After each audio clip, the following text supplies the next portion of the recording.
그래서 저는 29살 12월에 태어나자마자 AA 모임을 찾아가 보았습니다.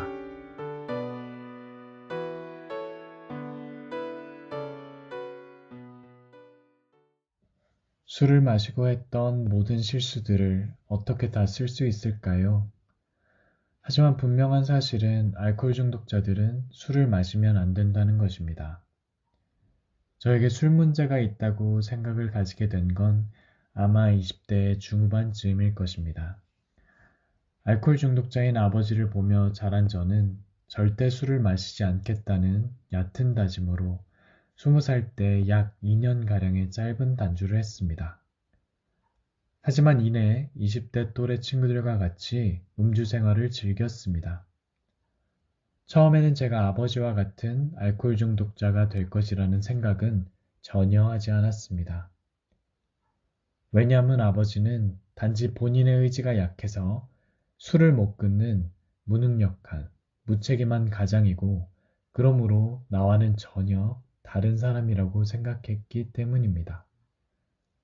저는 저의 의지로 술을 조절하는 것이 당연히 가능하다고 생각했습니다.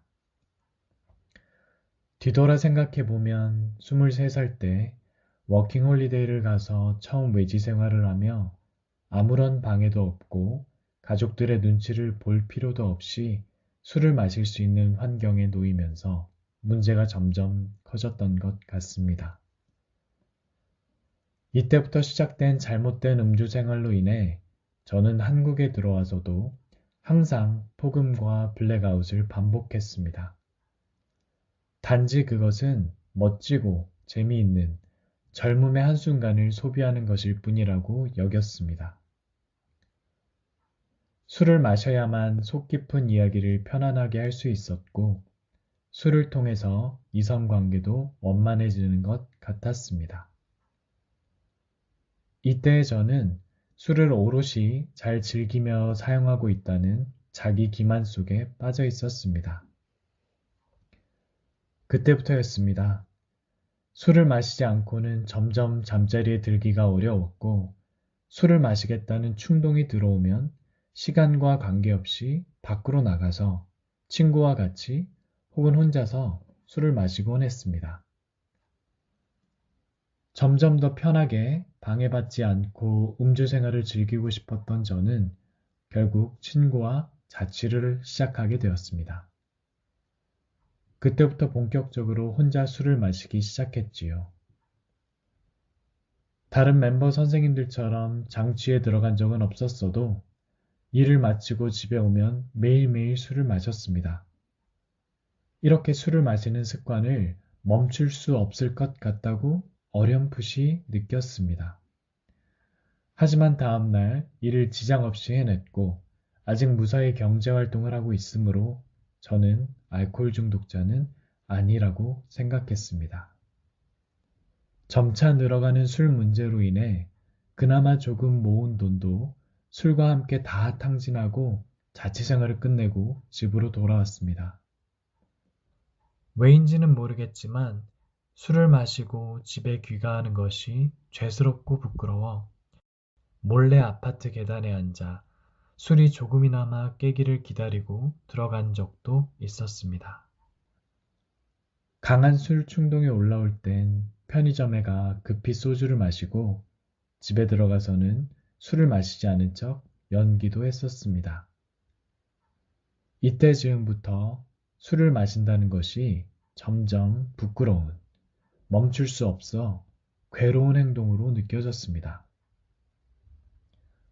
항상 금주를 결심해도 바로 술을 마시게 되는 일이 허다했고 고통스러운 숙취와 짜증으로 눈을 뜨는 일도 수두룩했습니다. 점점 친구들, 지인들도 제게 술을 권하지 않았고 술을 끊기를 권유했지만 저는 속으로 그들을 욕하며 저는 여전히 아무런 문제가 없다고 스스로 위로하며 지냈습니다. 사실은 술을 끊어보고 싶었지만 방법도 몰랐고 끊을 수가 없었습니다. 너무나 괴로웠습니다. 조절음주도 수없이 시도해보았고 생단주도 수없이 시도해보았지만 제 상태는 점점 악화될 뿐이었습니다. 여느 때처럼 어딘가에 있는 모르는 모텔방에서 눈을 뜨고서 혹시나 전화가 올까봐 꺼둔 휴대전화를 켜고 술도 덜 깬 상태로 일터에 나갔습니다. 그리고 몸이 좋지 않아 병원에 입원해야 할 것 같다는 거짓말을 하고 처음으로 알코올 중독 병원에 스스로 입원을 하게 되었습니다. 혹시라도 병원에 입원하면 단주를 할 수 있게 되지 않을까 하는 작은 희망 때문이었습니다. 병원 입구에서 입원 사실을 알리기 위해 어머니께 전화하고 동생한테 전화하는 내내 눈물이 났습니다. 나는 왜 남들처럼 정상적으로 술을 마실 수 없을까? 이제는 평생 술을 마시지 못하는 걸까? 너무나도 억울했습니다. 자진 입원을 하고 일주일 차에 필요한 물품들을 가지러 외출을 했습니다. 그때 만난 친구와 가볍게 시작한 술자리가 늘 그랬듯 또다시 블랙아웃으로 이어졌습니다. 기억도 잘 나지 않는 상태에서 집에서 눈을 떴고 그런 제 모습에 놀란 어머니가 다시 입원을 권유했습니다. 그렇게 저는 다시 한 달 반 정도 병원 생활을 하게 되었습니다. 처음으로 AA 모임을 접하게 된 건 병원 메시지였습니다. 심심해서 들었던 메시지에서 모임이 있다는 사실을 알게 되었고 빨리 퇴원하기 위해서 모임에 나가볼까 하는 생각을 했습니다. 중독센터에서 준 모임 일람표를 보니 집 근처에 모임 장소가 있었습니다. 그래서 저는 29살 12월에 퇴원하자마자 AA 모임을 찾아가 보았습니다. 사실 저에게 모임의 인상은 처음에 그리 좋지 않았습니다. 저는 무신론자였기에 모임에 있는 종교적인 색채와 영적인 이야기에 거부감부터 들었습니다.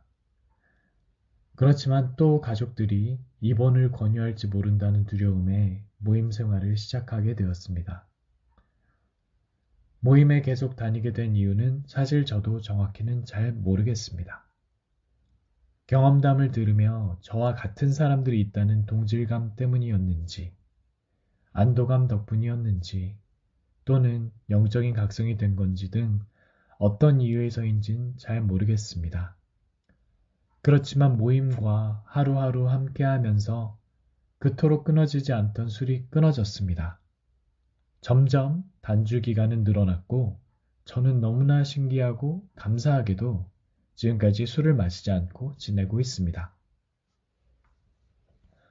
저는 알코올을 올바르게 사용할 수 있는 사람이 아닙니다.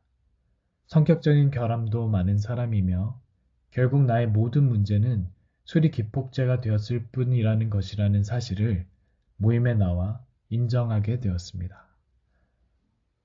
자신을 점검하면서 많은 부분에서 제가 다른 사람들에게 피해를 주었고 주위를 괴롭게 해왔다는 사실도 조금씩 느끼고 있습니다. 그리고 이때부터 단주가 시작되었습니다.